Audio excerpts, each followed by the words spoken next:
Well, he is the play-by-play man of the Alouettes on TSN 690 Montreal Radio, and we're certainly lucky to get him just minutes before kickoff. Thanks for joining us, Sean Campbell. No problem. For you guys, anytime. Hey, Sean, 3 wins in the last 4 for the Owls, and then the bye week. I got to ask you, is that a good thing, or is that bad timing with that week off? Look, I had a chance to catch up with some of the players on their bye week, and I had Wes Sutton last week on our show, the Owls this week, and I asked that very same question. You ask any professional football player in the middle of the season if they could get a week off, it's a good thing. Football is a tough sport. Even if you're coming off a win, you want to build momentum. Time off heals the body, heals all wounds. The Owls are getting a little bit healthier. They're going to get their rookie that they picked in the draft, Tyrell Richards. He's going to be back in the lineup. Will Stanback? Not yet, but possibly in the next week or two. Wow. That could change the dynamic of the division. We'll see as that news will maybe come in next month. But anytime you can take a little bit of time to heal the body, I think that's good for any football team or player. Sean, the Alouettes are 0-2 coming off buys in the first 2 buys. Is there any word or any difference in the approach to the bye week this time around? I don't know if there's any difference to the approach. I still think, Danny Machocha trying to put in his, stamp as the head coach. Anthony Calvillo is the play caller, trying to put his stamp on. And defensively, Noel Thorpe coming in for Baron Miles. I just think the bye weeks just give them a little bit more time. They had an early bye week. This is the second one with this group of coaches. So I think that they're itching to get back on the field. Like you said, they came off a win. They're feeling good about themselves. This is the last game of 4 straight at Percival Molson Stadium over a 6-week span. The Owls have not touched the road in a long, long time.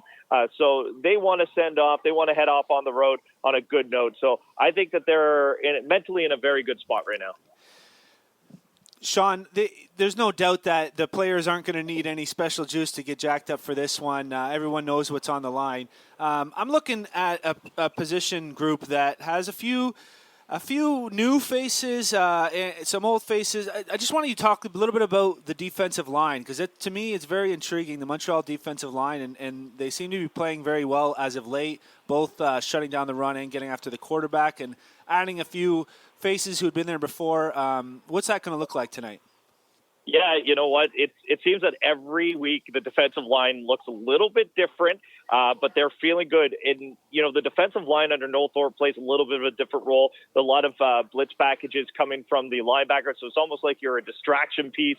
But they get Jamal Davis back, who is out with the Chargers training camp from the NFL. They are excited for him. He is a specimen. We'll see what he'll be able to do in his first game back with the Alouettes. He signed a commitment 2 years to be with the team.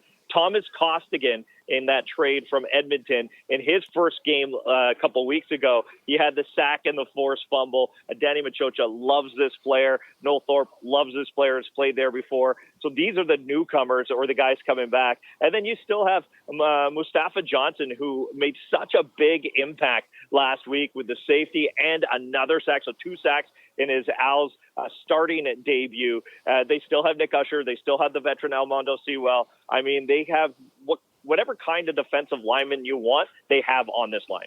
Yeah, Mustafa also had another sack called back last week, didn't he? Or 2 weeks ago, didn't he? Jamal Davis, you mentioned him. He only played 9 games last year and played well enough to get an NFL tryout, so certainly someone to watch for. You mentioned Wesley Sutton earlier, leads the Montreal defense in defensive plays.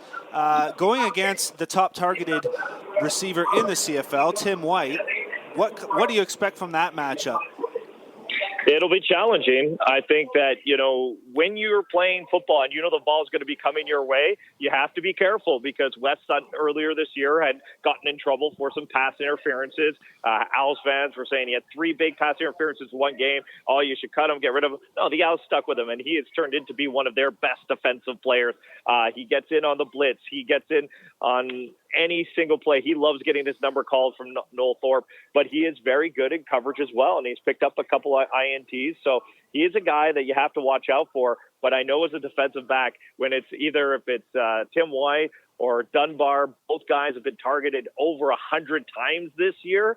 If you're covering them, the ball is probably coming their way. You know what, Sean? 7 different players have picked off passes for Montreal, which has to be close to a league high.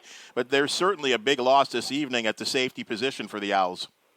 Yeah, no Marc-Antoine Ducroix. He's on the one-game injured list. And even their backup safety, Zach Lindley, who has been an outstanding special teamer, he's out. So they're going to turn to Mr. Versatile, Tyrese Beverette. He's going to be playing safety tonight. Look, he played middle linebacker, outside linebacker when the Owls were going through their injuries with Chris Aki, and then they picked up Mika Alway. Tyrell Richards got hurt. It's Tyrese Beverette, and every time he's gotten in the lineup, he's been kind of took that position. It was hard to take him out. So I actually have a lot of faith in him playing the safety position in this game tonight. You know what, the Alouettes, I mean, like everyone else in the league, you're kind of watching what the other teams are doing, especially when it's related with the East Division.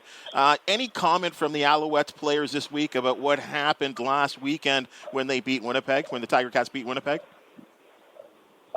Not much comment. I think they realize that the Ticats are a team that's trying to figure it out. They missed their quarterbacks, right? They missed Dane Evans. It was very apparent with the way that he played. So I think it just kind of perked them up a little bit and said, all right, there's 2 teams that have beat the Blue Bombers this year, the Alouettes and Ticats, and they're going to do battle tonight. And maybe that's how they feel, because maybe both teams still feels that they could get, if they go on a bit of a run at the right time, they can meet a possible Blue Bomber in the Grey Cup. And then you know that you had that victory under your belt from the regular season to put doubt in their mind. So this is a big one. It's got a little bit of playoff feel. I know that there's still a few weeks left, but right now, the Owls and Ticats, with the tiebreaker on the line and the possibility to be all tied up at 5 wins on the season, I kind of feel like this has playoff implications. You got to believe that the battle of the trenches will be important both in the run game and the protecting the quarterback. Over the past 2 games versus Hamilton and Montreal, 7-1 in sacks for Hamilton. What has the offensive line of Montreal? Have they made any changes personnel-wise or scheme-wise, or what? How are they going to combat the pressure from the Ticats?